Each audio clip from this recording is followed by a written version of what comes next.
अस्सलाम वालेकुम viewers, Urdu point में एक बार फिर आपको खुशामदीद कहते हैं। जी तो वीवर्स, आज हम करेंगे पीर कामिल का पार्ट 2 पढ़ेंगे।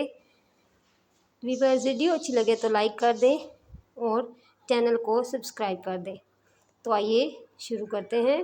तुम जिस कदर खुश मिजाज हो, मैं कभी यकीन नहीं कर सकती कि तुम कभी इतनी दुखी हो सकती हो कि रो रो कर मर जाओ, वो भी सिर्फ इसलिए कि तुम डॉक्टर नहीं बन सकी। लाख फनी जवेरिया ने इस बार इसका मजाक उड़ाने वाले अंदाज में कहा। तुम अब मेरी बात छोड़ो, अपनी बात करो। तुम्हारी जिंदगी की सबसे बड़ी ख्वाहिश क्या है? मामा ने मौजूद बदलते हुए कहा। रहने दो। क्यों रहने दो? बताओ ना, तुम्हें बुरा लगेगा, जवेरिया ने कुछ हिचकिचाते हुए कहा। मामा ने गर्दन मोड़कर हैरानी से इसे देखा। मुझे क्यों बुरा लगेगा? जवेरिया खामोश रही। ऐसी क्या बात है जो मुझे बुरी लगेगी? मामा ने अपना सवाल दोहराया। बुरी लगेगी, जवेरिया ने मध्यम आवाज में कहा। आखिर तुम्हारी जिंदगी की सबसे बड़ी ख्वाहिश का मेरी जिंदगी से क्या ताल्लुक है कि मैं इस पर बुरा मानूंगी? मामा ने इस बार कदरे उल्टे हुए लहजे में पूछा। कहीं तुम्हें ये ख्वाहिश तो नहीं कि मैं डॉक्टर ना बनूं? मामा को अचानक याद आया। जवेरिया हंसती। नहीं, जिंदगी सिर्फ एक डॉक्टर बनने से कहीं ज्यादा अहमियत की हामिल होती है, इसने कुछ फलसफियाना अंदाज में कहा। पहले बुझवाना छोड़ दो और मुझे बताओ, अमामा ने कहा। मैं वादा करती हूँ, मैं बुरा नहीं मानूंगी, अमामा ने अपना हाथ इसकी तरफ बढ़ाते हुए कहा। वादे करने के बावजूद मेरी बात सुनने पर तुम बुरी तरह नाराज होगी। बेहतर है हम कुछ और बात करें, जवेरिया ने कहा। अच्छा, मैं अंदाजा लगाती हूँ तुम्हारी इस ख्वाहिश का ताल्लुक मेरे लिए किसी बहुत अहम चीज़ से है, राइट? मामा ने कुछ सोचते हुए कहा। जवेरिया ने सर हिलाया। अब सवाल ये पैदा होता है कि मेरे लिए कौन सी चीज़ इतनी अहम हो सकती है कि मैं वो बात करते करते रुक गई। मगर जब तक मैं तुम्हारी ख्वाहिश की नोयत नहीं जान लेती, मैं कुछ भी अंदाज़ा नहीं कर सकती। बताओ जवेरिया प्लीज़, मुझे तो बहुत जस हो रहा है, इसने मिन्नत की। वो कुछ देर सोचती रही। मामा गौर से इसका चेहरा देखती रही। कुछ देर की खामोशी के बाद जवेरिया ने सर उठाकर मामा को देखा।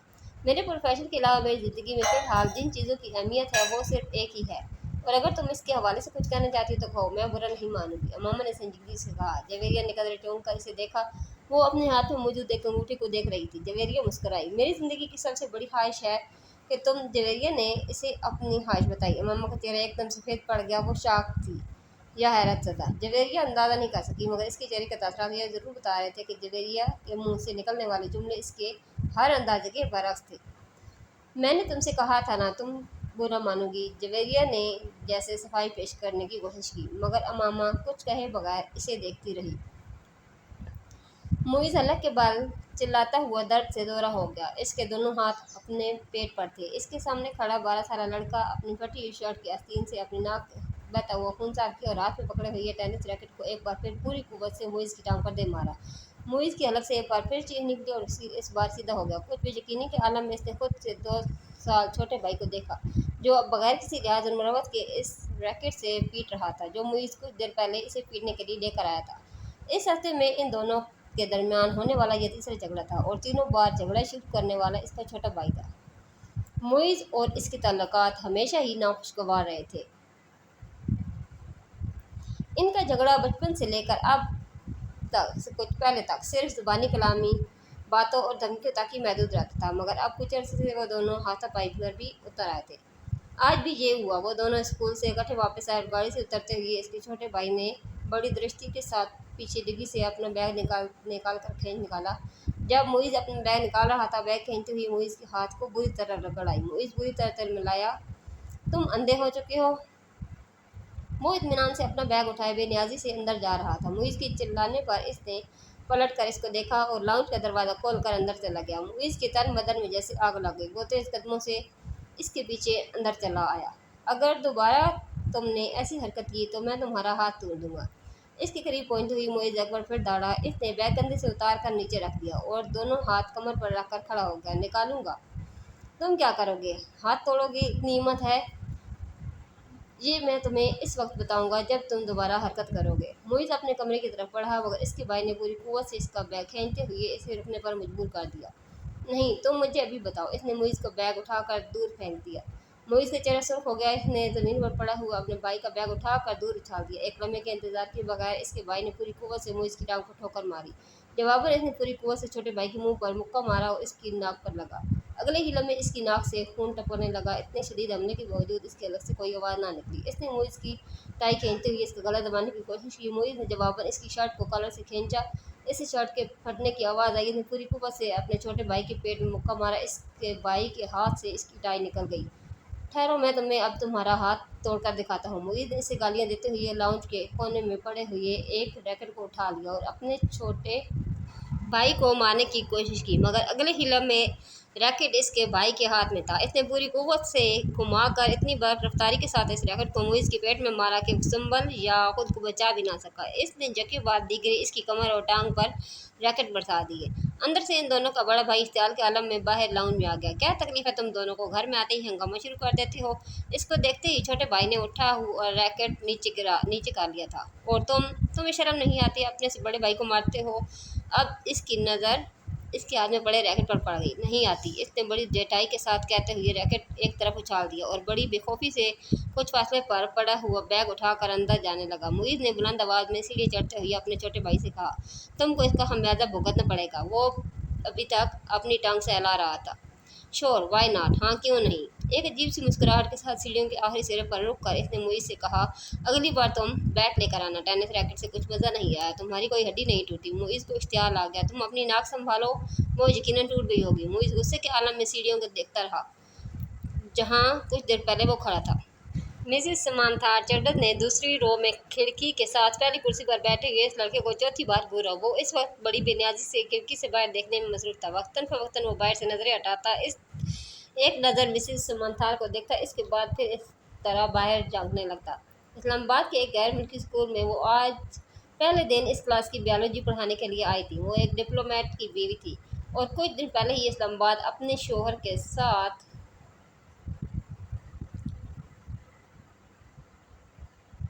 आई थी। टीचिंग इनका प्रोफेशन था और वो जिस मुल्क में इनके शोहर की पोस्टिंग होती वो वहाँ से वारखाना से मुंसलिक स्कूल में पढ़ाती रही। अपने से पहले बायोलॉजी पढ़ाने वाले टीचर्स मिसेस मैरीन की स्कीम ऑफ वर्क को ही जारी रखते हुए उन्होंने क्लास के साथ कुछ इब्तदाई तारफ़ और गुफ्तगू के बाद दिल और निज़ाम दौरान ने खून का डायग्राम राइटिंग बोर्ड पर बनाते हुए इसे समझाना शुरू किया। डायग्राम की वजाहत करते हुए उन्होंने इस लड़के को खिड़की से बाहर झाँकते हुए देखा। पुरानी तकनीक का इस्तेमाल करते हुए अपनी नज़रें इस लड़के पर मरकूज रखते हुए इसने अचानक बोलना बंद कर दिया। क्लास में यकदम खामोशी छा गई। इस लड़के ने सर घुमाकर अंदर देखा।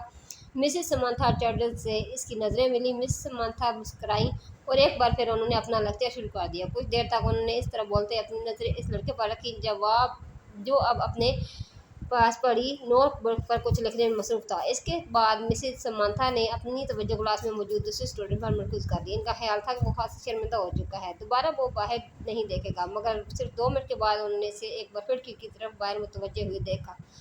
वो एक बार फिर बोलते बोलते खामोश हो गई। बिला तवक्कुफ इस लड़के ने गर्दन मोड़कर फिर इनकी तरफ देखा और इस बार मिसेस समांथा मुस्कुराई नहीं बल्कि कदरे संजीदगी से इसे देखते हुए एक बार फिर लेक्चर देना शुरू कर दिया। चंद लम्हे गुजरने के बाद उन्होंने राइटिंग बोर्ड को देखने के बाद दोबारा इस लड़के को देखा तो वो एक बार फिर खिड़की से कुछ देखने में मसरूफ था।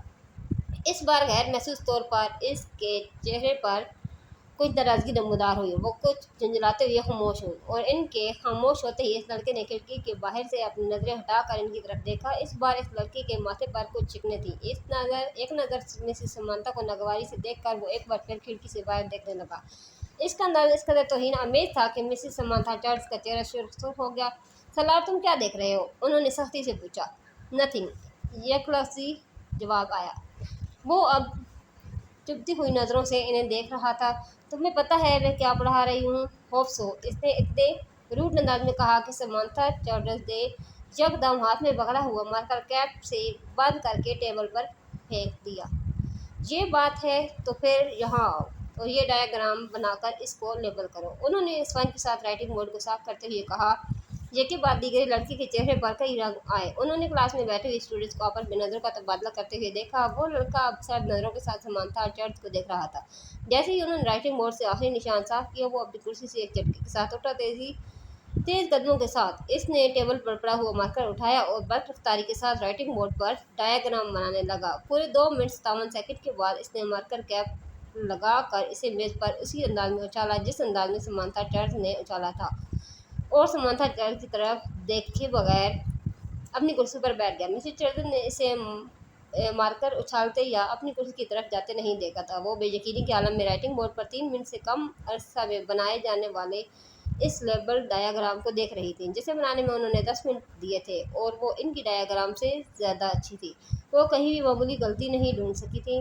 کچھ خفیف سے ہوتے ہوئے انہوں نے گردن موڑ کر ایک بار پھر اس لڑکے کو دیکھا اور پھر کھڑکی سے باہر دیکھ رہا تھا۔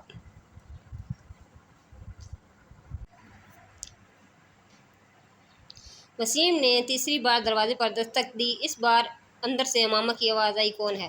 امامہ، میں ہوں، دروازہ کھولو۔ وسیم نے دروازے سے اپنا ہاتھ ہٹاتے ہوئے کہا۔ اندر خاموشی چھا گئی۔ کچھ دیر بعد دروازے کا لاک کھلنے کی آواز سنائی دی۔ وسیم نے دروازے کے ہینڈل کو گھما کر دروازہ کھول دیا۔ امامہ اس کی جانب پشت کی اپنے بیڈ کی طرف بڑھی۔ تمہیں اس وقت کیا کام آن پڑا ہے مجھ سے؟ آخر تم نے اتنی جلدی دروازہ کیوں بند کر لیا ہے؟ ابھی تو 10 بجے ہیں۔ وسیم کمرے میں داخل ہوتے ہوئے بولا۔ بس نیند آ رہی تھی۔ وہ بیڈ پر بیٹھ گئی۔ وسیم اس کا چہرہ دیکھ کر چونک گیا۔ تم رو رہی تھی؟ بے اختیار اس کے منہ سے نکلا۔ ماما کی آنکھیں سرخ اور سوجی ہوئی تھی اور وہ اس سے نظریں چرانے کی کوشش کر رہی تھی۔ نہیں، رو نہیں رہی تھی، بس سر میں کچھ درد تھا۔ ماما نے مسکرانے کی کوشش کی۔ وسیم نے اس کے پاس بیٹھے ہوئے اس کا ہاتھ پکڑ کر ٹمپریچر چیک کرنے کی کوشش کی، کہیں بخار تو نہیں؟ اس نے تشویش بھرے انداز میں کہا اور پھر ہاتھ چھوڑ دیا۔ بخار تو نہیں ہے؟ پھر تم ٹیبلٹ لے لیتی۔ میں لے چکی ہوں۔ اچھا تم سو جاؤ۔ میں باتیں کرنے آیا تھا مگر اب اس حالت میں کیا باتیں کروں تم سے؟ وسیم نے قدم باہر کی طرف بڑھاتے ہوئے کہا۔ ماما نے اسے روکنے کی کوشش نہیں کی۔ وہ خود بھی اٹھ کر اس کے پیچھے گئی اور وسیم کے باہر نکلتے ہی اس نے دروازے کو پھر سے لاک کر دیا۔ بیڈ روم پر اوندے منہ لیٹ کر اس نے تکیے سے منہ چھپا لیا اور پھر ہچکیوں کے ساتھ رو رہی تھی۔ 13 سال کا وہ لڑکا اس وقت ٹی وی پر میوزک شو دیکھنے میں مصروف تھا۔ جب طیبہ نے اندر جھانکا، بے یقینی سے انہوں نے اپنے بیٹے کو دیکھا اور پھر کچھ ناراضگی کے عالم میں اندر چلی آئیں۔ یہ کیا ہو رہا ہے؟ انہوں نے اندر آتے ہی کہا۔ ٹی وی دیکھ رہا ہوں۔ اس نے ٹی وی سے نظریں نہیں ہٹائیں۔ ٹی وی دیکھ رہا ہوں؟ فار گاڈ سیک، تمہیں احساس ہے تمہارے پیپر ہو رہے ہیں؟ طیبہ نے اس کے سامنے آتے ہوئے کہا۔ So what? اس لڑکے نے اس بار کچھ خفگی سے کہا۔ So what? تمہیں اس وقت اپنے کمرے میں کتابوں کے درمیان ہونا چاہیے، نہ کہ اس طرح کے بیہودہ شو کے سامنے، طیبہ نے ڈانٹا۔ مجھے جتنا پڑھنا تھا میں پڑھ چکا ہوں، آپ سامنے سے ہٹ جائیں۔ میں اس کے لہجے میں ناگواری تھی۔ پھر بھی اٹھو اور اندر جا کر پڑھو، طیبہ نے اس طرح کھڑے کھڑے اس سے کہا۔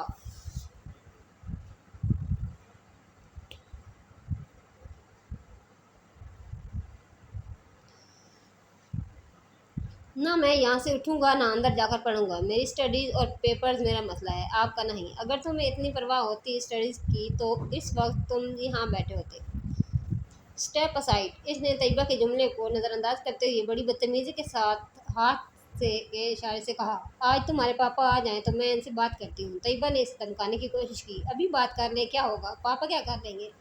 جب میں آپ کو بتا چکا ہوں کہ مجھے جتنی تیاری کرنی تھی میں نے کر لی ہے تو پھر آپ کو کیا مسئلہ ہے؟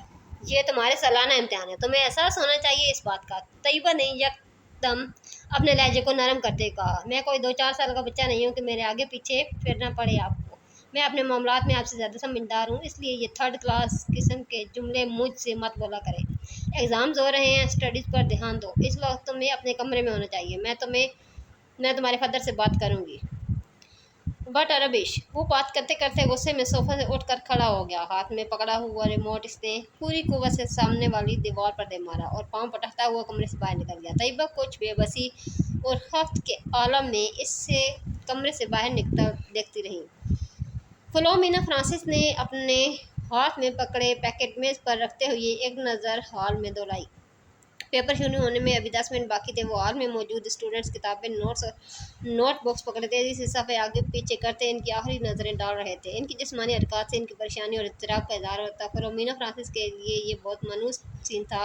پھر ان کی نظریں ہال کے تقریباً درمیان میں بیٹھے ہوئے سالار پر جا ٹھہریں۔ 25 اسٹوڈنٹس میں اس وقت وہ واحد اسٹوڈنٹ تھا جو اطمینان سے اپنی کرسی پر ٹانگ رکھے بیٹھا تھا۔ ایک ہاتھ میں اسکیل پکڑے آہستہ آہستہ اسے اپنے جوتے پر مارتے ہوئے وہ اطمینان سے ادھر ادھر دیکھ رہا تھا۔ فلومینا کے لیے یہ سین بھی نیا نہیں تھا۔ اپنے 7 سالہ کیریئر میں انہوں نے پیپرز کے دوران سالار کو اسی بے فکری اور لاپرواہی کا مظاہرہ کرتے ہوئے پایا تھا۔